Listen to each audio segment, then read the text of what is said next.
আসসালামু আলাইকুম। সবাই কেমন আছেন? এই যে দেখুন এখানে আমি মোগলাই বানিয়েছি। ২ টা ডিম দিয়ে আমি ৬ টা মোগলাই বানিয়েছি। আপনারা যদি আমার পুরা ভিডিওটা দেখেন তাহলে বুঝতে পারবেন আসলে আমি ২ টা ডিম দিয়ে কিভাবে আমি ৬ টা মোগলাই বানিয়েছি। এই দেখুন আমার মোগলাইগুলোও কিন্তু অনেক সুন্দর হয়েছে। মোগলাই বানানোর জন্য এদিকে আমি ময়দাটা ছেনে রেখে দিয়েছি ০.৫ ঘন্টার মতন ঢেকে। এদিকে আমি পেঁয়াজটা নিয়েছি। পেঁয়াজটা আমি হালকা ভেজে নিয়েছি। পেঁয়াজটা বেশি ভাজবেন না, হালকা একটু নেড়ে চেড়ে নিলে পেঁয়াজের আসলে গন্ধটা চলে যায়। এখানে কাঁচামরিচ কেটে দিয়েছি। কয়েকটা আসলে ঝাল আমি কম দিয়েছি। এখানে লবণ দিলাম। আমি দিলাম আসলে আমার ছেলে মেয়ে ঝাল খেতে পারে না, এইজন্য ঝালটা আমি কম করে দিয়েছি। আপনারা কিন্তু আরেকটু বেশিও দিতে পারেন। আর সাথে একটা আমি ম্যাজিক মসলা প্যাকেট নিয়েছি কেটে, ম্যাজিক মসলা প্যাকেটটা আমি কেটে ম্যাজিক মশলাটা দিয়ে দিলাম। সুন্দর একটা ফ্লেভার আসবে আসলে মোগলাইয়ের মধ্যে।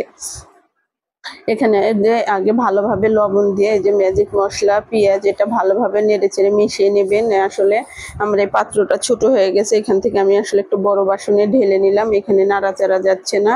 এখানে আমি দেখেন ডিম দুটো এটার সাথে মিশিয়ে নিলাম। আপনারা কিন্তু ধনিয়া পাতাও দিতে পারেন। আসলে ধনিয়া পাতা দিলে কিন্তু ওর সাথে কিন্তু অনেক মজা হয়। আসলে আমার ধনিয়া পাতা নেই দেখে আমি ধনিয়া পাতা ছাড়াই বানিয়ে নিলাম। আসলে আমার মেয়ে ধনিয়া পাতাও দিলে খেতে পারে না, এই কারণে আরও বিশেষ করে মাখিয়ে নিলাম। এদের ময়দাটা আমি সুন্দর করে আটা আর ময়দা আমি মিক্স করে নিয়েছি। যদি খালি ময়দা দিয়ে বানানো যায় তাহলে কিন্তু আরো সুন্দর হয়। আটা দিয়ে বানালেও কিন্তু ভালো হয়, কিন্তু ময়দাটা সুন্দর মতন মেখে আপনারা ০.৫ ঘন্টার মতন ১ ঘন্টার মতন রেখে দেবেন। আমি ০.৫ ঘন্টার মতন রেখে দিয়েছিলাম।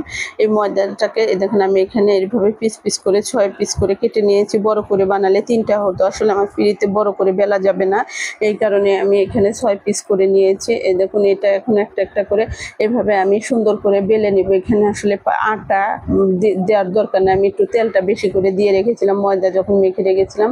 এটা এভাবে নিয়ে আস্তে আস্তে একটু বেলতে কষ্ট হবে। তারপরে দেখেন এভাবে ধরে ধরে এভাবে এখন আস্তে আস্তে করে আমি একটু বেলে নিব। এইভাবে আসলে মোগলাই বানানোর সময় দু হাতে ভালো করে ধুয়ে নেবেন। আমি ২ হাত দেখুন আমি এভাবে আস্তে আস্তে বেলে নিচ্ছি। এভাবে আস্তে আস্তে একটু বারবার ধরে ধরে এভাবে বেলে নিতে হবে।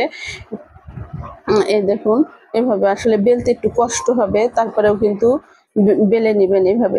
যখন এত বড় বেলা হয়ে যাবে যেন একটু পাতলা করে একবারে পাতলা করে বেলে নেওয়ার চেষ্টা করবেন। এইখানে দেখুন আমি এখানে যে ডিমটা দিয়ে দেব।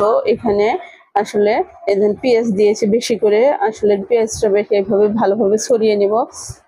নিয়ে এটা আমি সুন্দর করে এখন ভাঁজ দিয়ে দেব। এই দেখুন প্রথমে আমি এরকম এভাবে ভাঁজ দিব। এই যে দেখুন এভাবে ভাঁজ দিবেন প্রথমে, তারপরে এভাবে আরেকটা ভাঁজ দিবেন। আসলে ভাঁজটা দেওয়ার মধ্যেও কিন্তু শেপটার মধ্যে অনেক সুন্দর আসে। এই দেখুন এভাবে আমি সুন্দর করে এভাবে দিয়ে দিলাম। এই যে দেখুন মোগলাই শেপটা কিন্তু সুন্দর মতন এসে গেছে। এটা আমি চুলাতে কিন্তু এদিকে প্যানে তেল গরম দিয়ে দিয়েছি। এই তেলের মধ্যে আমি এখন মোগলাইটা কিন্তু আস্তে করে ছেড়ে দিব। এই দেখুন আমার চুলায় প্যান দিয়ে দিয়েছি। এই প্যানের মধ্যে আমি দেখেন তেলটা গরম হয়ে গেছে। তেলটা গরম হলে পরে এবার মোগলাইটা দিয়ে দিব। মোগলাইটা যখন দিব আমি চুলার আঁচটা কিন্তু কমিয়ে রাখবো, যেহেতু কি জন্য না ভিতরেও কিন্তু ভালোভাবে সিদ্ধ হতে হবে।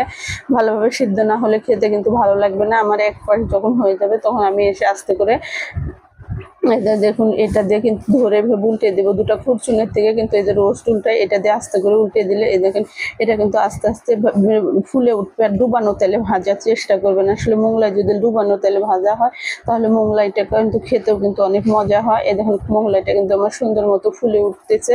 এ দেখুন আমার যখন ওই পাশটা আমি আরেকটু উল্টে দেবো। এই পাশটাও সুন্দর মতন দেখেন এই পাশে কালারটা কিন্তু কত সুন্দর হয়েছে।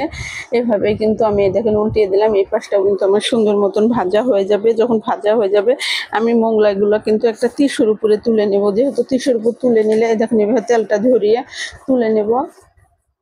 টিস্যুর উপর তুলে নিলে আলগা তেলটা যেহেতু টেনে নেবে কিন্তু আলগা তেলটা। এই দেখুন আমি টিস্যুর উপরে তুলে নিলাম।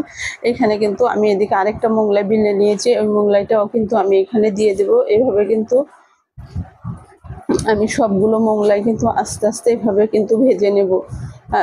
ভেজে নেব। এই দেখেন এদিকে কিন্তু আমার ৬ টা মোগলাই সুন্দর মতন ভাজা হয়ে গেছে। মোগলাইয়ের কালারটাও কিন্তু কত সুন্দর পারফেক্ট হয়েছে। আসলে আপনারা এভাবে বানিয়ে খেলে বুঝতে পারবেন আসলে মোগলাইটা যেভাবে বানিয়ে খেলে আসলে কত যে মজাদার হয়। এভাবে দেখুন আমি এক পিস একটা একটা করে কেটে নেব। কেটে নেব। এই দেখুন আমি এভাবে চাকু নিয়েছি। এই চাকুটা দিয়ে এভাবে আমি সুন্দর করে কেটে নেব। আসলে মোগলাই সন্ধ্যার নাস্তায় কিন্তু খেতে কিন্তু অনেক মজা লাগে। বাচ্চাদের কিন্তু এগুলো জিনিস অনেক পছন্দ। আমি এদের মোগলাই কেটে নিয়েছি। এখানে আমি ৪টা মোগলাই কেটেছি। অনেক কতগুলো হয়েছে, তাতে এখানে টমেটো সস নিয়েছি। আসলে টমেটো সস দিয়ে মোগলাই খেতে কিন্তু অনেক ভালো লাগে। এর সাথে কিন্তু আপনারা শসাও খেতে পারেন। আসলে ভাজাপুরির সাথে শসা খেলে কিন্তু ভালো, শসাও কিন্তু ভালো লাগে। আমার এই ভিডিওটি ভালো লাগলে আমাকে লাইক দিয়ে আমার চ্যানেলটি সাবস্ক্রাইব করে দিন। ধন্যবাদ সবাই।